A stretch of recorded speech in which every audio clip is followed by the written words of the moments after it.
Did you know that a teenager from Brazil conquered world football before he even turned 18 and was hailed as a potential successor to Pelé? Alexandre Pato suddenly appeared and changed everything. Within a very short time, he became a world champion, a record breaker, and the beacon of hope for an entire generation. His talent seemed boundless, his rise nearly perfect. But what happens when fame comes too soon? When expectations grow faster than the body can keep up? Behind the fairy tale beginning lies a story full of twists, pressure, and decisions that can shape a career forever. To understand how a child prodigy became one of the most complex careers in modern football, we have to go back to the very beginning. In the summer of 2007, the euphoria surrounding Alexandre Pato reached its first peak. Just 1 month before his 18th birthday, he left Brazil and moved to AC Milan for 24 million euros. It was one of the biggest transfers in Brazilian football history and a clear signal. This boy wasn't just meant to play along, he was meant to write a new chapter. In Italy, he received the legendary number 7 shirt, once worn by Andriy Shevchenko, a number that created expectations before the first ball was even touched. His debut left no room for doubt. In January 2008, in his first competitive match for Milan, Pato scored against Napoli and immediately showed that he needed no adjustment period. Quick bursts, precise finishes, and amazing composure in front of goal. San Siro didn't see a learner, but a player who was ready. In the following months, he scored crucial goals, became a permanent fixture in the team, and one of Europe's most discussed talents, even though he was officially still a minor. In the following season, he shared the stage with Kaká, Ronaldinho, and Beckham. Despite this star-studded lineup, Pato held his own. Along with Kaká, he became Milan's top scorer in Serie A and led the club back into the Champions League. The hype was real, the numbers impressive, and expectations exploded. But could this rapid rise last long-term? Or was this already the phase where the pressure grew greater than any individual success? With every game, the impression grew that Alexandre Pato was not just an extraordinary talent, but already one of the defining figures of top-tier European football. In a squad full of world stars, he held his own effortlessly. Alongside Kaká, Ronaldinho, and Beckham, he took on responsibility, decided games, and delivered in big moments. His goals weren't accidental. They were expressions of self-confidence, timing, and a remarkable cold-bloodedness in front of goal. The evening at the Santiago Bernabeu marked a turning point. Against Real Madrid, Pato scored 2 goals, was named man of the match by UEFA, and finally moved into the international spotlight. Many were certain Brazil had found its next global superstar. Records followed. He was one of the youngest players to reach the 50-goal mark in Serie A without a single penalty, numbers usually reserved for legends of Italian football. In 2010, he received the Golden Boy Award as the best U21 player in Europe. By this point at the latest, his path seemed clearly mapped out. A long career at the top, titles, recognition, and a permanent place in the history of world football. But exactly in this phase, when everything pointed to a continuous rise, the tide slowly began to turn. Because while expectations continued to rise, his body started sending its first warning signs. Was this peak the beginning of an era, or already the moment when fate began to turn against him? At the height of his development, Alexandre Pato seemed to have finally arrived in the European elite. In a team full of world stars, he took on responsibility, decided games, and confirmed his reputation as an exceptional talent. His movements were explosive, his finishes clinical, and his presence on the pitch impressive for a player of his age. Pato didn't play like a student, but like a pro who knew that big games were his stage. The evening at the Santiago Bernabeu against Real Madrid made him world famous. 2 goals, man of the match honors, and international headlines. Records followed shortly after, one of the youngest players with 50 goals in Serie A without any penalties. In 2010, the Golden Boy Award crowned his rise and confirmed what many had long believed.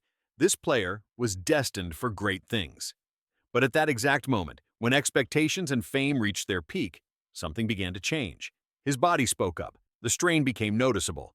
Was this just a short break on the way up, or the first quiet hint that this career wouldn't follow a straight line? Just as everything suggested Alexandre Pato would take the next step toward a lasting world-class career, his own body began to set limits. Recurring muscle injuries interrupted his rhythm, took away his match practice, and destroyed the consistency that is crucial at this level. Every comeback sparked new hope, but no sooner had he reclaimed his spot than the next break followed. Despite these setbacks, Pato remained a difference-maker on the pitch. He scored in big games and took responsibility in important moments. At the same time, however, frustration grew. For the fans, he was the symbol of incredible talent that could never play freely for an extended period. For the club, his story became a mix of pride and disappointment. His years at AC Milan thus became the most intense, but also the most painful of his career. Winning the title in the 2010-11 season couldn't hide the fact that his role was increasingly marked by uncertainty. The untouchable beacon of hope had become a player whose involvement was repeatedly questioned. Had the injuries already left irrevocable marks? And how long could a career last when the body could no longer be relied upon? In January 2013, Alexandre Pato returned to Brazil and signed with Corinthians. The transfer fee made him the most expensive signing in the club's history and immediately unleashed enormous pressure. His start was promising. An early goal on his debut seemed to announce the perfect restart. But as everyday life set in, skepticism grew. Discussions about his role, missed chances, and irregular appearances dominated the perception. While goals and good phases still occurred, the hoped-for stability did not materialize. The turning point came with the missed penalty against Grêmio in the Cup, which sealed their exit and lastingly shaped his image among fans.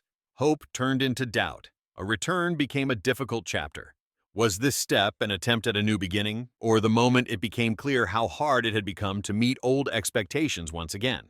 After the difficult chapter at Corinthians, Alexandre Pato continued his career at various clubs. Sao Paulo, Chelsea, Villarreal, New Jersey's, new hopes, but no place brought the hoped-for return to his old, effortless style. His quality flashed repeatedly, but it remained fragmented. The consistency that had once been his trademark could not be permanently regained. In April 2025, an open confession finally followed. Asked about a possible retirement, Pato made it clear that he had not retired. Instead, he spoke of a conscious break. The reason was personal and clear. He wanted to be present for the birth of his son Benjamin and focus on his family. It wasn't an escape from football, but a decision for a different rhythm of life. At the same time, he left the door open. Pato emphasized that he was still closely monitoring the market and calmly considering potential options. Was this break the quiet end of a great career, or just a necessary distance to start anew?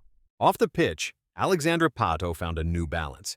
Family life took center stage, daily life became calmer, and the pressure decreased. The financial security from years at the top level allowed for a comfortable life, far from the constant pressure to perform. A modern home, a private training area, and a private lifestyle reflected this change. At the same time, his connection to football remained. At the end of 2024, Pato began working as a TV expert, analyzing international competitions from a new perspective. Rumors of a possible involvement as a club owner showed that his vision had long since extended beyond the active game.